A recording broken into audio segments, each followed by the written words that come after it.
आज बच्चों हम आपका 10th क्लास का साइंस का chapter number 5 periodic classification of element को डिस्कस करेंगे।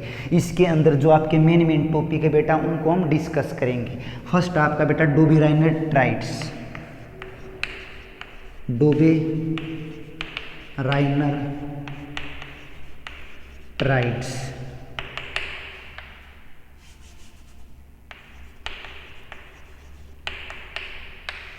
डोबेराइनर ट्राइड्स, इसके अंदर क्या किया गया था, जो आपके एलिमेंट हैं। देखो बेटा हमारे 5 लेक्चर इसके अंदर बनेंगे इस चैप्टर के अंदर।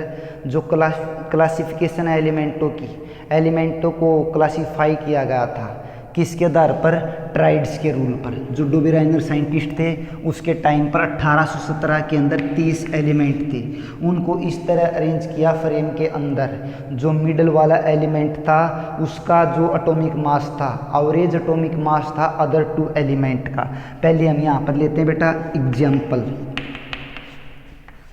Lithium, sodium, potassium. चल गया पता। अब यहाँ पर बेटा इसका मास 7, इसका 39। चल गया पता। अब आपने देखना जो इसका एटॉमिक मास है 23, वो कैसे आया।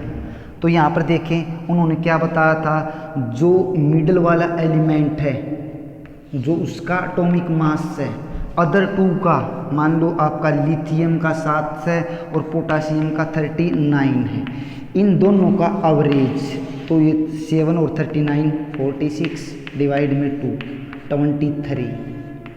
तो बेटा मिडल वाले एलिमेंट का 23 एटॉमिक मास है। इस तरह अरेंज किया इन्होंने, जो मिडल वाला एलिमेंट है उसका जो मास आएगा अदर 2 का क्या होगा, एवरेज एटॉमिक, हम बोल सकते हैं एवरेज होगा, एवरेज एटॉमिक मास होगा मिडल वाला। चल गया पता बेटा।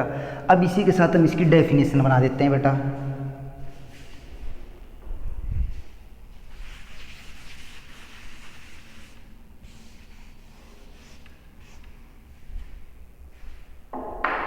According to this rule, according to this rule,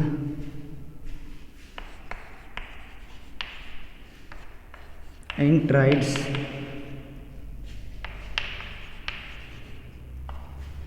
the atomic mass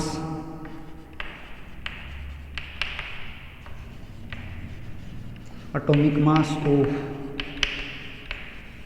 middle element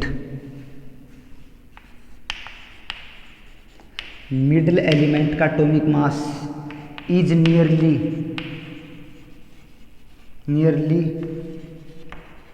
equal to the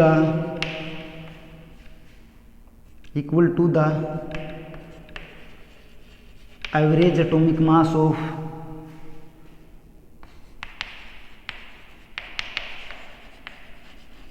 atomic mass of 2 other element,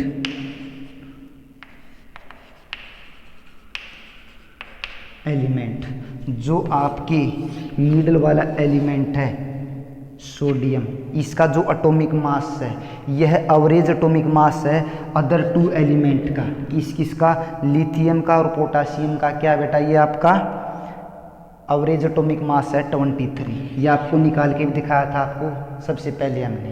तो यही डेफिनेशन लिखी है, according to this rule in triads the atomic mass of middle element, atomic mass किसका, middle element का। चल गया पता, वो क्या है, is nearly equal to the, वह इक्वल है लगभग average atomic mass of other 2 element. ये 2 अदर एलिमेंट हैं, इनका क्या, ये एवरेज एटॉमिक मास है। इसके अदर एग्जाम्पल देखें हम, इन्होंने और भी एग्जाम्पल दिए थे। यहाँ पे लेते हैं हम क्लोरीन, ब्रोमीन और आयोडीन, ये भी इसके एग्जाम्पल थे बेटा। एक ट्राइड ये बना था, ठीक है बेटा। एक ट्राइड और बना था आपका कैल्शियम, स्ट्रोंशियम, बेरियम।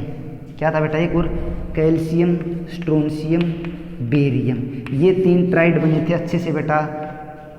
चल गया पता। अब इसके अंदर कुछ कमियां थी, एलिमेंट तो 30 थे, अप्लीकेबल कितने पर हुआ, ओनली देखो 1 2 3 4 5 6 7 8 9, इसका मतलब 3 ही ट्राइड्स बना पाया। ये त्रिक का नियम बोल सकते हो इसको बेटा तुम।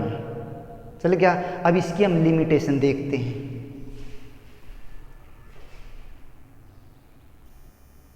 यहाँ पर देखो बेटा लिमिटेशन ऑफ डू ब्राइनर ट्राइड्स, इसके अंदर क्या क्या कमियाँ थी सबको पता बेटा। इसके टाइम पर 30 एलिमेंट थे और आपको बताया इसने 3 ट्राइड्स दिए, 3 ही ट्राइड्स बनाए, तो इसका मतलब 3 ट्राइड्स हैं, एक ट्राइड्स के अंदर 3 एलिमेंट आते हैं, टोटल 9 एलिमेंटों पर एप्लीकेबल हुआ। तो इसके टाइम पर 30 एलिमेंट थे, आउट ऑफ द 30 एलिमेंट 9 इन 1817 के अंदर ओनली 30 तत्व क्या थे, ज्ञात थे बेटा। उसमें इसने एक फ्रेम बनाया, डोबेराइनर्स कुड फ्रेम ओनली 3 ट्राइड्स। जब इसने फ्रेम बनाया वो फ्रेम कितने पर लागू हुआ, 3 ट्राइड्स पर। तो इसका मतलब उन्होंने 3 ट्राइड्स बनाई बेटा, 3 ट्राइड्स। तो इसका मतलब एक ट्राइड में 3 आते हैं, तो 3 ट्राइड्स के अंदर कितने आए एलिमेंट, 9 एलिमेंट आए आपकी। रेस्ट ऑफ द 21 एलिमेंट, जो बचे हुए 30 में से 9 एलिमेंट पर अप्लीकेबल हो गया, जो 21 एलिमेंट बच गई।